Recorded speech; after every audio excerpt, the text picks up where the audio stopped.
আর student আরেকটা নতুন update নিয়ে চলে এলাম। ইতিমধ্যে হয়তো তোমরা অনেকেই জানতে পেরে গেছো, তবুও আমার মনে হলো এটা একটা ভিডিও বানিয়ে দেওয়া উচিত। তো নিট 2024-এ তোমাদের নিউ রেজাল্ট কিন্তু আউট হয়ে গেছে। তোমরা অফিসিয়াল ওয়েবসাইটে গিয়ে তোমরা সবাই যারা আগে এক্সাম দিয়েছিলে এবং যারা রিনিট দিয়েছো সবাই প্রত্যেকেরই একটা নতুন র্যাঙ্ক বেরিয়েছে এবং সেটা তোমরা অবশ্যই কিন্তু দেখে নাও যে কতটা ডিফারেন্স হলো আগের র্যাঙ্কের থেকে। এবং আমাকে কিন্তু অবশ্যই তোমরা জানাবে, তাহলে আমি বুঝতে পারবো যে কীরকম তোমাদের র্যাঙ্কের ডিফারেন্সটা এলো এবং সেই হিসেবে কাট অফ কীরকম যেতে পারে সেটা নিয়েও খুব তাড়াতাড়ি আলোচনা করব আমি।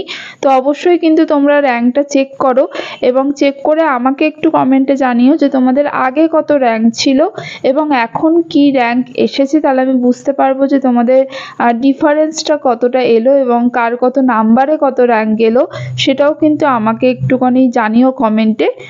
তো এটা নিয়ে কিন্তু আমি খুব তাড়াতাড়ি তোমাদের জন্য ভিডিও নিয়ে চলে আসবো, যে বোঝা যাবে ক্যালকুলেট করে যে কীরকম তাহলে যেতে পারে কাট অফটা।